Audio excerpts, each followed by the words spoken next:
Welcome back to the Rehab for Runners podcast. I'm your host, Dr. Lisa, and today I want to welcome Dr. Angie Brown.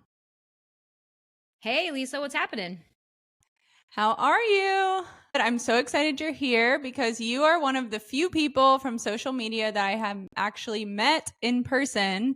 And this was a month and a half ago. It feels like forever ago.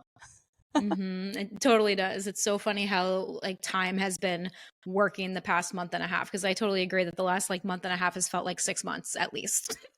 Yeah, with the holidays and everything, I completely agree. But I know back when we met in December and we were talking, I know one thing we were talking about is how a lot of runners tend to go really focus on, their stats, their data. It's like, how can they work harder? And while that is really important, I think one thing that I realized when I was running the marathon is how important the mental side is. So I'm really excited to talk about that today. Is that something that you experienced firsthand, or you saw more with your one-on-one clients, how self-sabotaging and working on your mental performance can really improve your physical performance? Yeah, I mean, I think that it's something that has been really developing both personally and professionally for me for over 17 years now, really, as a physical therapist. If we want to take it all the way back, my background in undergrad was a double major in pre-med and psychology. So I've always been fascinated by the human mind and how it works and the effect that it has on everything that we do in our lives. And, going through PT school, this as a physical therapist also, when you're working with a patient and you're trying to get down to both the root cause of what's going on with them, and then also figure out how to quote unquote motivate them to do their exercises that are going to do actually help them, right? Because there's so many different types of patients out there. And there are some patients that that they come in and they get their evaluation and you give them their home exercise program and they go home and they do it religiously and then they get better. And you're like, hallelujah, right? And then there are those other patients that know what they're supposed to be doing, but don't actually do it. And you're like, well, why aren't you doing it? Right. And so it was always fascinating to me of people that know what they should be doing, quote unquote, should be doing, right? Or what a professional is telling them to do that is going to help them. Why aren't you actually doing it? And then when I look around at just our society as a whole, also, it's the same thing, right? Living a healthy life is not rocket science. It sometimes seems to be nowadays because there's so much information out there and there's so much conflicting information out there. It can be hard to sort through it all. But at the end of the day, we need to move our bodies. We need to eat nutritious foods. And the majority of the population aren't doing that. Why? Why aren't they doing it? Right. And so that kind of is one of the things that always fascinates me, just in the general population as a whole. And then obviously when I'm working with my patients and my clients, same thing. You have some clients that you give them a training plan and they do all the workouts on their training plan and they get great results and they're doing fantastic. And then there's other ones that have a really hard time being consistent, and they know that they want to achieve a certain goal and they're hiring a running coach and they're, coming to me for help, but they're not going out and doing their runs, even when I'm telling them what to do, what's happening here. Right. And so I think that's one of the big things that's really led me to really dig in more to the mental side of running and the mental side of really everything that we do in our life, because our thoughts ultimately control everything that happens in our life. And so really getting to understand that on a deeper level, I feel like I can help my clients in so many other ways other than just prescribing some exercises for them. Yes, absolutely. I mean, no one wants to do rehab exercises. Let's face it. Even if you're even if you're injured, even if you have discomfort, even as physical therapists, I don't want to do my rehab exercises. You don't want to do them. You want to be running. But it's the same thing with I don't necessarily want to do every speed workout, but I'm still going to do it because I know these things help. I don't want to be doing certain things, but you know that they help.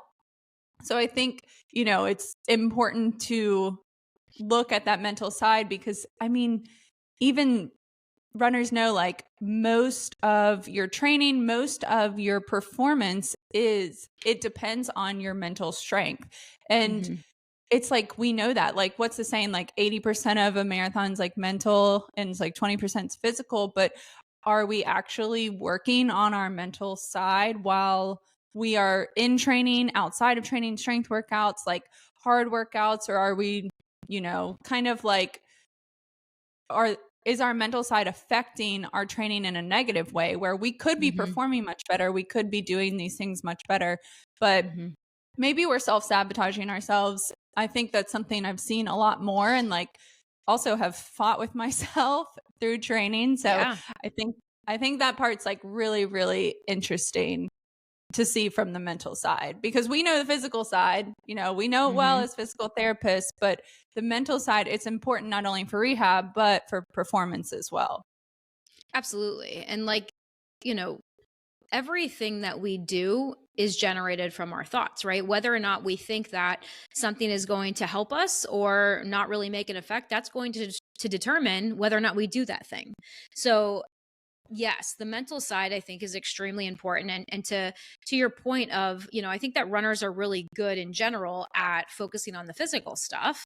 And they think that, well, if I just do the workouts, if I just do the runs, then the mental side will take care of itself, right? Like just by me going out and doing these hard runs and pushing through and doing this training plan, then I will be mentally prepared. And I think that is something that we can often get wrong a lot. And I think a lot of runners don't realize that we can train the mental side in the same way that we train the physical side, through specific exercises, through, different things that we focus on or don't focus on in a given workout. Like, yes, we can totally use running to help improve our mental strength and improve our mental resilience, right? Because we all know that with running, things don't always go the way we want it to, right? Like there are good days and there are bad days. There are runs that feel amazing and you feel like you could just keep going forever. And there are runs that you want to quit 5 minutes into the run and that unfortunately don't get better 20 minutes into the run. And you just kind of slog through it and get, finish the run. You just kind of get the miles in, right? And in those times, and a lot of these times, there's different things that we can do. We can use those times to make us stronger mentally, which will then help to support us when we are in races or in some sort of competition that we know, or we kind of have these tools that we can fall back on, that we can utilize and kind of pull out of our tool belt when we need them more. Yeah, definitely. Are there certain factors that you have found with the client who will, is doing what they're told, they are checking off the workouts and like almost like indirectly becoming more mentally strong, versus the runner who is being told what to do, but not necessarily doing what they're told? Like, do you see any different like traits in those two different runners? Because that's very different, and we could just say it's like discipline, but I think it goes a little bit deeper than discipline. Yeah, it definitely goes deeper than discipline. And there's, multiple ways that we tend to, self-sabotage ourselves. And like, that's really what I kind of look, the way that I look at this is like people that know what they need to do and aren't doing it. It's some sort of self-sabotage, right? Because they want something, but they're getting in their own way because they're not doing what they need to do. Right. And so there's like, to me, I think that there's like some main ways that we self-sabotage, and I can give you some of those things that I often see, but ultimately I think that, to answer your question, it comes down to identity. It comes down to the type of person we think we are, the type of runner that we think that we are. It comes down to essentially our beliefs about ourselves and about our abilities. Because if you don't believe that you are capable of something, you're going to do something else to self-sabotage yourself, because ultimately our brains like to be right. Right? Our brains do not like being wrong. And so if we have a story about ourselves, and maybe that story is conscious and maybe that story is unconscious, and part of what I love to do is really help people get to the root of those unconscious belief systems that are essentially running their life, right? Essentially directing what they're doing and what they're not doing. But there's ultimately some sort of belief system underlying all of it that is telling that person what they can and can't do, what they're capable of or not capable of. And that's where I think, people try to use some of these mental tools like mantras or other things to try to just kind of overwrite those. But oftentimes, when they don't understand what the root is, those things are just kind of like, putting, like if spraying, perfume on like a stinky jersey or stinky socks, right? Like, or your stinky running clothes, right? Like you're just kind of spraying something on it to make it smell better temporarily, but you're not actually washing it to get the stink out, right? And so when I think that, when I help people try to find those underlying belief systems, that to me is like actually washing the stink out, right? Getting down to the root of it and clearing it out at the source. And it's, what are some of those belief systems that are coming up for people that are essentially preventing them from doing the work that needs to be done in order for them to achieve their desired outcome. Yeah, that's so interesting. I find that fascinating because it's the same with rehab. You can put kinesio tape on an injury and it might get a little better, but you're not fixing the source of why you have the pain. So it's the same thing with a lot of different aspects of our life, but I never thought about it as part of that mental aspect. But I mean, it totally makes sense because your mantra can only go so far if you have a lot of work to do internally or how you see yourself. So that is super interesting. So when you see a runner that maybe has tried mantras and it's their mental aspect that's getting in the way more than their physical aspect, is there something that you try? Do you try to talk to them about it, or do you what does that look like? Do you have them journal about it, or what does that look like if you are trying to get to the root cause of why they are self-sabotaging? Yeah, I mean, that's a great question. And, kind of going back to that mantra thing, it's like when we try to use just positive affirmations or mantras, right? Of when you're out on a run and you're telling yourself, if it feels terrible and you're trying to tell yourself, I'm strong, and you just repeat that over and over and over again, your brain, if you don't actually believe that statement, your brain is going to fight you the whole time, right? I don't know if you've ever experienced this. I know I have, where I'm trying to tell myself something, I'm trying to rewrite this thought and I'm like, no, I'm strong. And then my brain's like, no, you're not. You feel like crap right now. Your legs feel like lead. And then your brain starts giving you all the reasons why you're not actually strong. And that's why those positive mantras don't work if you're not getting to the root cause of things. So to answer your question, yes, there's a lot of different techniques that I use to try to get to these root beliefs, and journaling is definitely one of them. I see my job as a coach as a question asker. It's my job to be curious, and it's my job to ask the right questions. A lot of times people think of a coach as someone that just tells them what to do. And that's not how I see my job. To me, anybody can do that, right? Anybody can tell you what to do. I mean, there's AI out there that can give you a training plan now. There's tons of things out there. There's a lot of resources. That's not why people need a coach. People need a coach to see the things that they can't see, right? That's my job. It's my job to talk to somebody and to, as they're talking, to listen to them in a way that I can start to find some of those underlying limiting beliefs, and we can figure that out in just talking to people and seeing what is it that they're saying, what is that underlying belief. One of the ways that I think that a very common way that I often hear people self-sabotage is by generalizing, right? They always say, well, I always do it this way, or I never do blank. And so what they're doing is they're labeling themselves in a certain way, and they don't even realize that they're doing this, right? They're like, well, yeah, I really wish one good example would be someone that would want to start waking up early to run, right? And they're say they're inconsistent. They're I just need to get up early. I need to start waking up early, getting my run in before work. Then I know I'll be more consistent. But every time I've ever tried to do that, I've not been able to do it. I can't wake up early, right? I have a really hard time. I'm a night owl. I do better in the nighttime, right? So they're putting all of these labels on themselves, and all of those things that they're saying as they're talking to me is telling me that they don't believe that they're actually capable of waking up early. They know that they want to, and they believe that that will make them more consistent, but they don't believe that they're the kind of person that can actually accomplish that thing. So their brain, always wanting to be right, not wanting to be wrong, always wanting to protect their sense of self and their sense of ego, does things like makes them sleep through their alarm. Like, because they don't actually believe. Because you ever have that, like, where you're like, how did I sleep through my alarm? This doesn't even make sense. And it's because your brain is essentially like sabotaging it. You know, because you don't actually believe that you're capable of waking up early on a regular basis. Yeah. And it's trying to keep yourself in its comfort zone. It's not trying to do these new things. So that is so interesting, though, because I mean, I've been that. I'm that runner that's running 3 days a week for a half, and I just am not running 4. Like, why would, like, I'm labeling myself.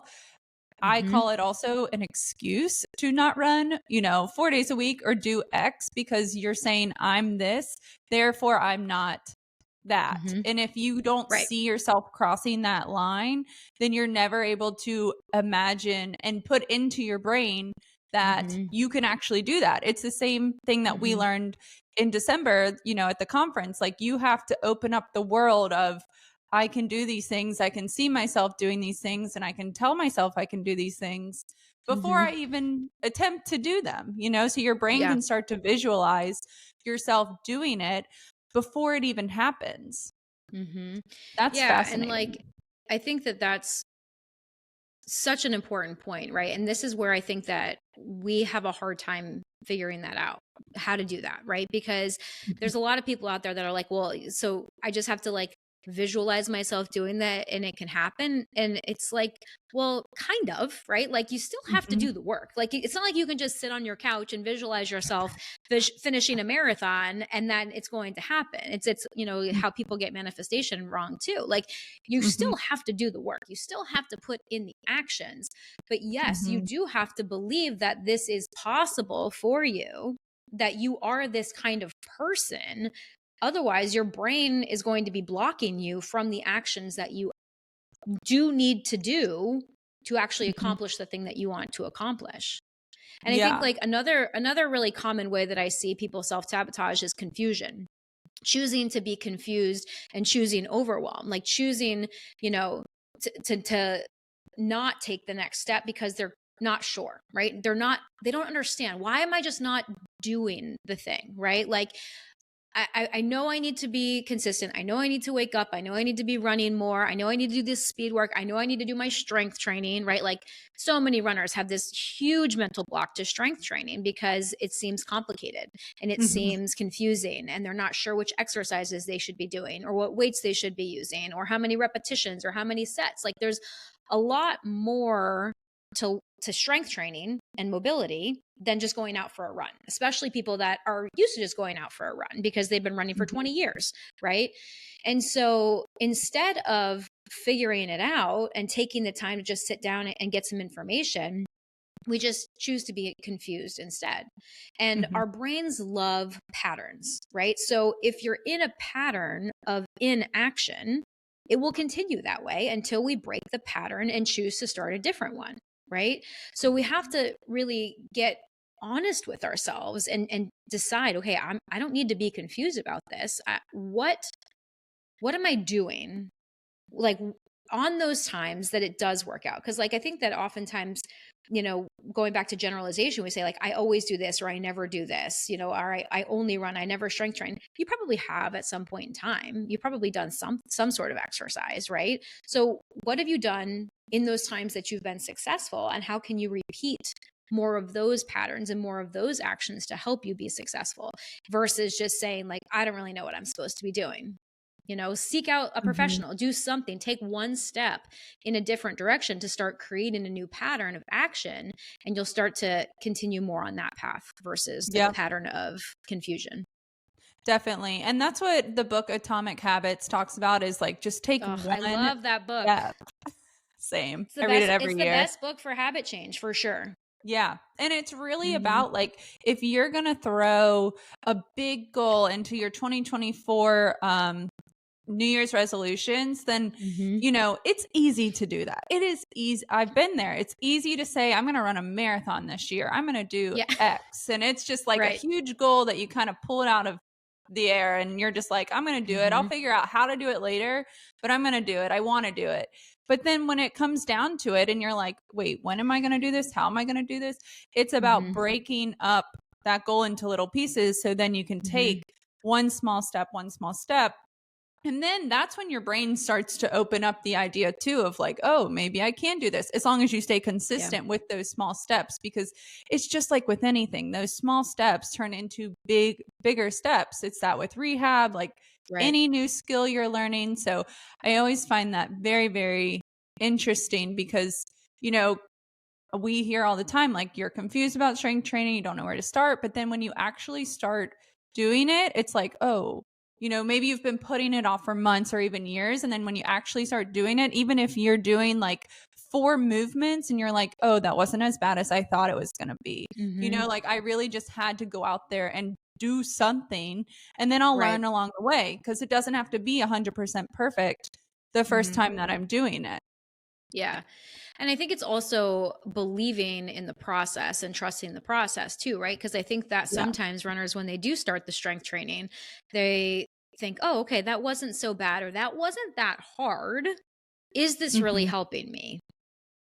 Yeah. Right. Definitely. They think that like it has to be hard in order for it to actually be effective. It has to feel like a certain level of intensity for it to be doing anything. There's a lot of people that, operate by that push harder to get faster, no pain, no gain type of mentality, which are for sure limiting beliefs when it comes to making progress as a runner. I operated from those beliefs for a very long time, because growing up, I was not a runner. I played volleyball, basketball, and softball, and that's what the coaches told us, right? And so when I came into running, I thought it was the same thing, and it couldn't be further from the truth, right? Like you and I both personally and professionally subscribe to more of like the 80-20 rule, a more polarized training where you have to do most of your running at an easy pace, and then some of it needs to feel hard. And so when you're coming from this mentality of, well, I just have to push harder if I'm going to get faster, I just have to keep doing more, then to accept the idea that I can run slower and that will actually improve my speed as a runner, like how does that make sense, right? Or I can do these handful of strength training exercises that don't even make me sweat, and that's going to help me as a runner. How is that going to improve my time? How is that going to decrease my injury risk? And so it's hard for people to sometimes get on board with it because they don't believe that it's true. And if you don't believe it's true, it's going to be hard for you to actually do those things. And so that's where it becomes this self-fulfilling prophecy, right? Of like, is this really going to work? And they're like, nah, it probably isn't going to work. So then you don't do the exercises. So then you don't get the benefits, right? And then you're right back to where you started from, because you didn't actually do the thing you needed to do to see the progress. Yep. Or you'll find, I see, like, you'll compare yourself to someone else on social media that maybe has, say, like a slower pace time than you. And you're like, well, they're not running the same pace as me, so it's not going to work for me. It's just working for them. Like, so it's like finding an excuse and labeling yourself as like, I don't need to do that because maybe, they're not training for Boston, even though they got faster running at a slower pace. So I don't need to do that. I need to do my own thing. And like, that doesn't, like, I'm not qualified, or I don't have to be doing that because my goal is different, and like piecing things apart to find a reason not to do things. But I find that when a runner is doing that, like maybe they're quote labeling themselves a certain way, like I run 5 days a week, I don't strength train, and I'm not injured. It almost comes across now as like bragging, like, like I can do this. And I'm kind of like the oddball in the room that I can get away without getting injured. And like, it just comes across as like bragging now and that's the way I see it. I'm sure people see it differently, but because there's so much information on social media where it's like, the PTs are preaching, you got to be strength training, it helps with injury prevention, you got to slow down. And it's like, well, I can do that without getting injured. And like, I'm kind of like more confident because I can do it without getting injured. But it's like, no, that's another way that you're self-sabotaging yourself. You don't, just because you can get away with it doesn't mean that you should be doing it, Right. Well, and it's essentially them justifying their own behavior. It's Yeah. justifying what they're doing and thinking that they're, the diamond in the rough, like they're the special diamond out there that doesn't have to do it the same way that everybody else does.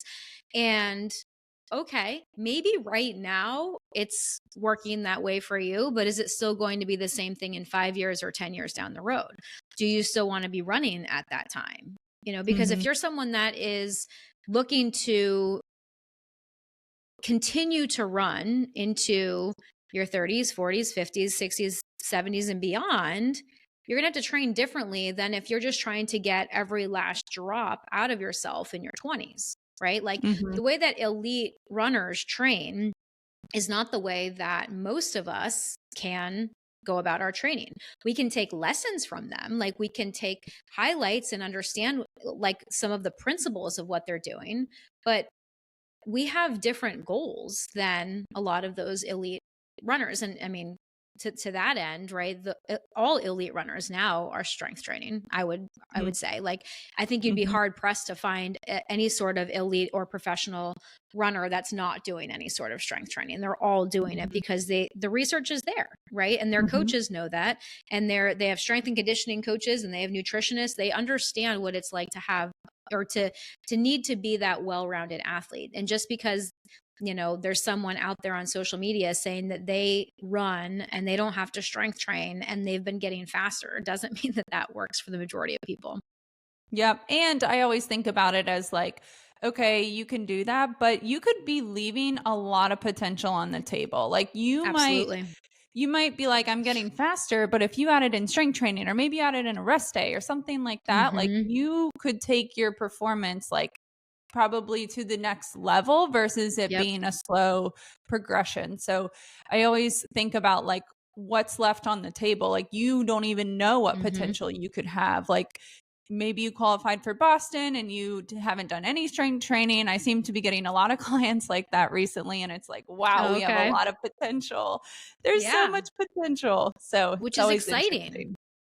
Exactly. Right. And that's super exciting as a coach. Like I love when I get people in, that aren't doing strength training or aren't doing speed work yet. They've just been able to progress and do very well for themselves without it. And I get super excited because I'm like, oh my gosh, just like what you're saying, like the amount of potential that's here when you just start to do things a little bit differently is huge. Yeah, definitely. So if I'm a runner and I know I self-sabotage myself and like maybe in the fall I want to start training for my first marathon, half marathon, a distance I haven't done before, but I also know that I struggle with self-sabotaging myself. Do you recommend that runner starts journaling or like tries to figure it out on their own or works with a run coach, or what do you recommend for that runner? I think it depends on their personality. I think that there's a lot of really great resources now where if people are willing to put in a lot of time to figure it out on their own, they can, right? There's a lot of really great resources. There's a lot of really great podcasts that can help you figure this out. We go through this on our podcast a lot, and there's a lot of other resources out there and available that can help. Like you've already mentioned a couple on the podcast, right? Atomic Habits, a great book. Like there's tons of really great books all about, training the mental side of things. So if they want to do it on their own, there's certainly plenty of resources. Journaling is a great tool to use because that will start to give you an insight to some of the thoughts that you are thinking. A lot of us don't even know, right? Because we just have these thoughts just swirling around in our heads and we're not even aware of what they are and what kind of effect that they're having on us. So that's a great start for sure. And then obviously, like kind of like anything, a coach is a shortcut, right? The coach is the shortcut that can help you see things that you can't see yourself and help you fix things in a way that are going to be more effective for you. You know, I always see myself as a coach, as a lens, as essentially a mirror to help reflect back to them what it is they're saying and how it is that that's affecting what they are currently able to achieve, and you know, where they're leaving things on the table, like you said. So the coach is the shortcut, and it's also like the a way that you can dive a little bit deeper into these things, because I always like to see running as a metaphor for the rest of our life. Like the things that we learn in running are definitely showing up in other areas of our life, for sure, right? So how is this limiting belief that you have about yourself as a runner, or what your abilities are as a runner, how is that showing up in other areas of your life too? And so I love to coach people on that as well, because I think that running is really just a vehicle for us to grow as humans. And so helping them see kind of those connections is really rewarding and really fun, and watching the way that people can literally change their lives through running, because of running exposes us to a lot of our own weaknesses, right? Both physical and mental. Like when you are in those hard runs, when you're in those hard races or those workouts, and you want to quit, you want to give up, what do you do, right? Like, how do you react? What are you saying to yourself in those moments? And then how does that carry over into other areas of your life? I think that's a really interesting thing to kind of dive into. Yeah, definitely. And I think it's important to note too that not all run coaches are the same, just like how not all physical therapists are the same. You want a run coach that is going to look at the whole picture and not just only honing in on how many runs per week. Like, these are the speed workouts we're going to do. This is what you have to do, this, and this. If you have questions, let me know. Like, you need, especially if you're struggling with this side, because again, like, it's the mental training. It's so important for your performance. Yeah. You have to be able to talk to your run coach about that, because that's how you're going to get the shortcut, not just working with any run coach, but working with one that sees the mental and physical side of running and takes both and analyzes them, because, you know, I still think the mental performance is more important than the physical performance and how you can show up. Yeah.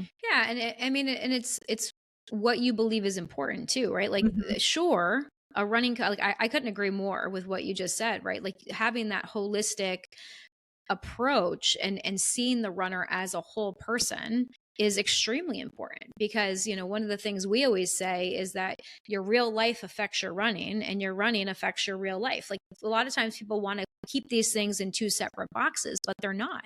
Like, everything is interconnected. And so when I have a runner that's maybe not hitting the times or not hitting the goals that they have set for themselves, I ask them, like, how much sleep are you getting? Right? Like, how are you fueling your body here? What else is going on in your life? Like, are things stressful at home? Are things stressful at work?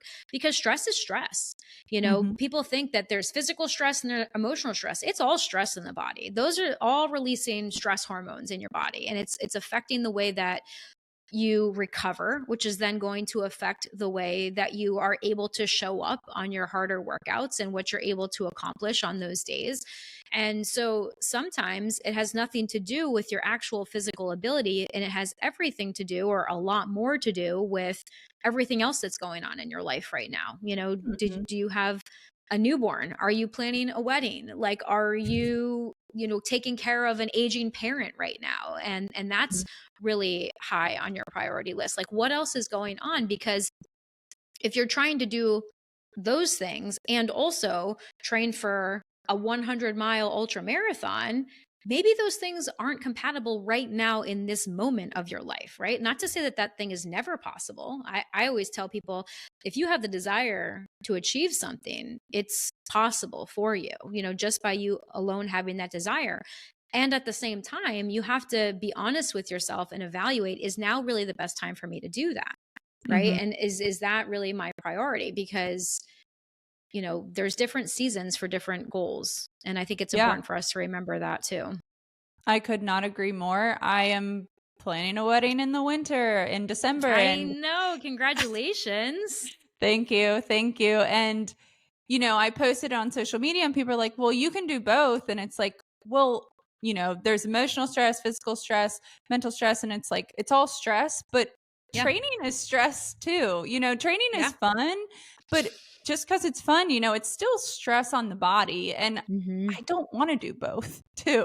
So it's and that's the thing. Just because you can doesn't mean you want to, right? It doesn't mean that you should, doesn't mean that that's the right choice. Could you do it? Sure. Right. Would it be the best experience? Who knows? Right. Maybe it would be fine. Maybe not, but I think that that's where a lot of runners also get into trouble, is they think of running as stress relief and as therapy. And it can be sometimes. Well, running is not therapy. We'll just put that out there too. But there is, there can be a stress relieving component to running sometimes. If you're just going out and running.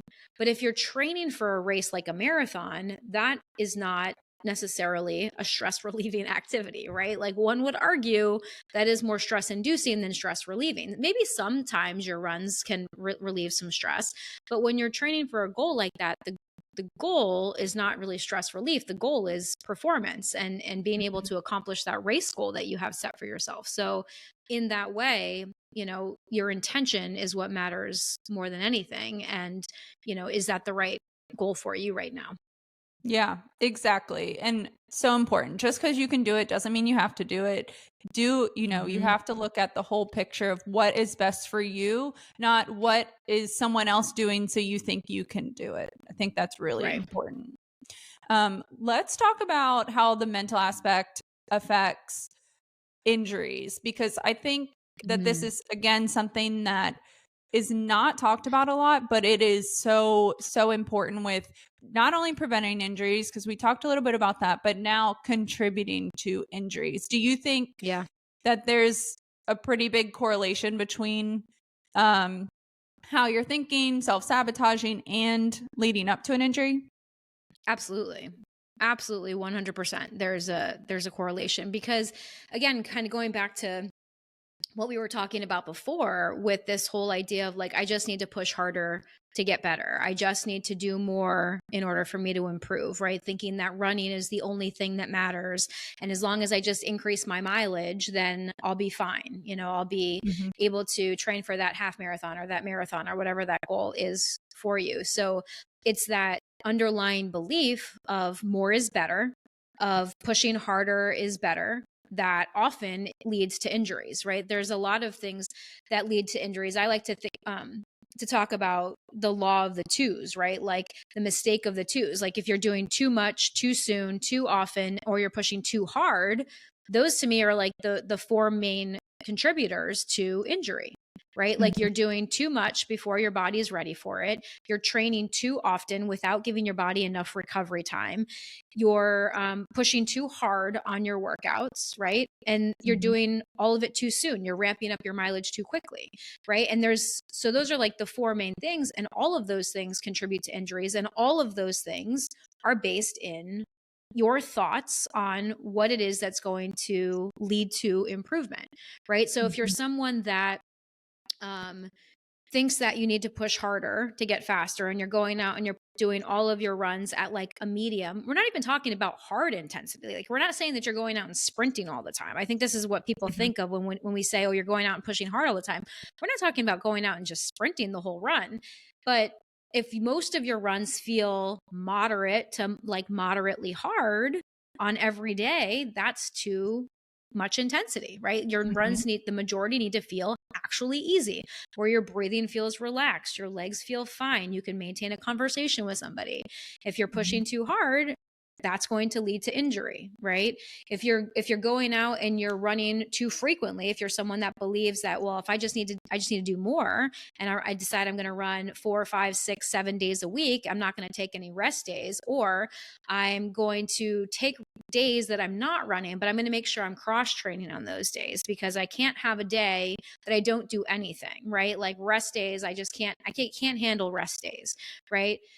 That can often lead to problems if not done intelligently, right? Not saying that you can't train most days, but it depends on what you're doing on those days. What is the intensity of what you're doing on those days, right? And so I think that like those are really, to me, like the big four of the way that we're thinking and how we structure our training, how we structure our week, that ends up leading to the injury cycle. Yeah, 100%. And I know when I tell clients to slow down and like really slow down, like more than you have before, and then I always get back. I don't feel like I went for a run after my run, and that is okay. That is to me saying you went at a good pace. That is your easy pace.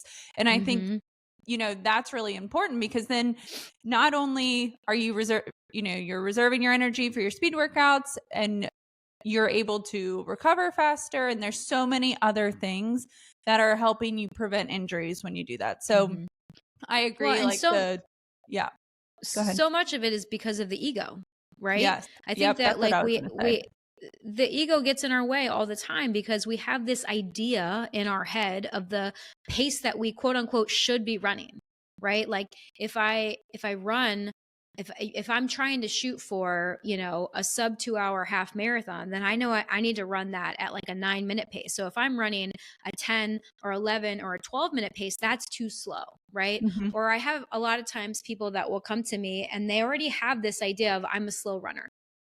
That this is how they've identified themselves already. This is the label and the identity that they have taken on. So they're saying, I'm a slow runner and I want to get faster.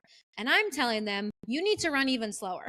It doesn't jive well with them, right? Like that's a huge disconnect because their ego is telling them, well, I'm already slow. And she's wanting me to run even slower. Like, what are other people going to think? What are people going to think of me if I have to take a walking break during my runs in order to actually maintain a level 2, right? What is that going to look like? What are my running friends going to think of me? Am I even a runner if I do that? If I take walking breaks, can I even call myself a runner, right? And so all of that is mental chatter.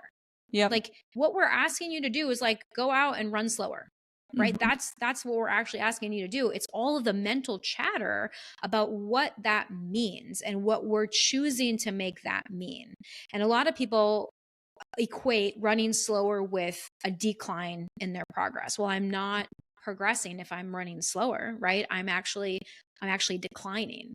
And so it's hard for people to get on board with this idea a lot. And again, the idea of it, not for them to actually go out and do it. Like some people, when they actually go out and try it, they have a hard time kind of figuring out cadence and they kind of feel awkward, right? So there's like a physical barrier to some people of trying to figure out how to run slower. But so much of the barrier to running slower is mental because of what they're making that mean. Yeah, 1,000%. I know for me, I only saw myself as having a good workout if I ran at X pace or faster. And I mean, I did that for years. And then when I finally was like, okay, like seeing all this stuff about slowing down, maybe I should slow down. So it took me 2 months of thinking about it before I actually slowed down 30 seconds slower than that X pace. So, and I was like, wow, this is fun. Like I remember being like, this is more fun. Like I actually am enjoying my runs more than this, and the pressure I put on myself for every single run, saying if I don't run at this pace or faster, it's a flop. Like it's a failure. I'm a failure. It's this run is like doing me no good. And then that pace turned into me running 2 minutes slower than that pace for training for the marathon. And I was like, this is even better. Like it's so crazy how you have to almost like, you first have to like think about it and then believe that you can do it and then do it before you actually take action. So I think seeing on, even, social media, it's good or bad, but seeing that some people are slowing down and like, you can get faster. I think that is encouraging for a lot of people to be like, oh, maybe I should do that. It doesn't have to be just go, go, go at that medium to hard pace all the time. Yeah, exactly. And I mean, you see that even from the elite athletes all the time, people that are running 5-minute pace for a marathon, they're doing training runs at like 8, 9, 10-minute pace even, right? Like some of the elite Kenyan runners start out at like a 10-minute pace and then they gradually get faster, but they're still running 3 minutes slower in their recovery and easy runs than they're doing, per mile, 3 minutes per mile slower than what they would do in a marathon. right? And so, and it's even a bigger difference for people that run like the 5K, or the 1500 in the Olympics. Like their pace is even slower, right? So, or there's even a bigger discrepancy between their race pace and their easy recovery pace. Yeah. Oh my gosh. This conversation has been fascinating. And I'm like, as we're going through, I'm like thinking about the things that I've done. I already mentioned the pace. Another thing that I've done is with fueling. I used to only think that even before I trained for the marathon, thank goodness I actually trained with fuel for the marathon. But for my first 2 halves, I did not fuel once. I think I took like 2 salt sticks. Like that's not fueling though. And I was like, well, I'm not an elite athlete. I'm not an intense runner. So I don't need to be fueling. Meanwhile, I'm just hitting a wall left and right and absolutely dying. But it's like, okay, well, if I got that out of my head and realized like anyone should be fueling as a runner, it doesn't really matter. Like I'm really happy I stayed open to that for the marathon, but it's like just thinking about all these things and it's like, oh my goodness, it's very eye-opening about my performance too. Oh yeah, it's crazy, right? And like, so many of like the fueling is such a huge one, right? Of like, oh, well, I don't need fuel, or there's a lot of runners, and this would lead us into a whole nother rabbit hole that we probably don't want to go down today, but maybe this could be part 2, another episode. But like, this idea of fueling and a lot of runners get into running to like lose weight or to get in shape, right? And so they think that, well, if they're fueling on a run, that's more their calories that they're taking in and not burning. And it's like, they might not even realize that this is like this deep-seated belief that they have from like 10, 20 years ago, right? And they're like, oh, I don't need it. And it's like, well, do you want to feel better on your run? Do you want to be able to run stronger and not feel just completely wrecked at the end of your long run or at the end of your race? Like, then your body needs fuel. And more research keeps emerging about the importance of fueling during these endurance events, and also the amount that you take in. It is a lot more than they used to think it was too. Like that runners and endurance athletes can take in actually a lot more carbohydrates during an event than they thought previously, perform and show that they're performing even better. Yeah. Yeah. Oh, we should talk about that. We should have a part 2 because I can definitely speak about that from my experience last year and like how I actually ended up losing weight from fueling more during a race. So that's something that, that took me a long time to actually fuel. And then I thought I was going to be gaining weight during the marathon training. Ended up losing all this weight. Again, there's so many factors to weight loss, but like I had in my head, I'm fueling more, I'm taking in more calories, even though I'm running more. So I'm just going to gain weight. Like I had accepted it. So I was okay with it, but then it completely. And then the opposite happened, which is so interesting, right? And there are so many people that go in and like sign up for a marathon as a way to lose weight, and they end up gaining weight in the process because they're restricting too much. And so then their body doesn't know what to do, and their body's just holding on to everything that it has. And so, but yeah, it is fascinating. What we can do is we'll do part 2 on my podcast. I'll have you as a guest on my podcast, and then we'll do part 2. That's awesome. That's perfect. So thank you so much, Angie. This has been amazing and very eye-opening. And where can everyone find you so they can follow you and check out your stuff? Yeah, for sure. Thank you for having me. This has definitely been a fun conversation. I'm at Real Life Runners on all of the platforms. So our podcast is also called Real Life Runners. On Instagram, we're at Real Life Runners, and that is with 2 L's, Real Life Runners. Like everyone's always like 2 L's, and I'm like, yes, 2 L's. So, but yeah, all of the platforms, we're Real Life Runners everywhere. So come check us out. Awesome. Yeah, definitely. Thanks, Lisa. Awesome. Thank you so much.